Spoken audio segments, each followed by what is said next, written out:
Yeah, so this is what happened today. I decided to upgrade my saw blade game. I got one of the best blades on the market. It's probably one of the most expensive ones I ever had.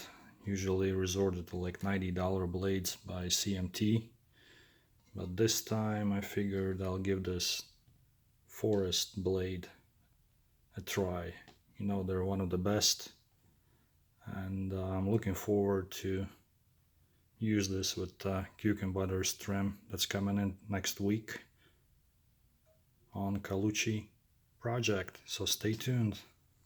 I'll let you know how it did. Hopefully I don't hit the nail like Keystone Carpenter did. Right? Thank you.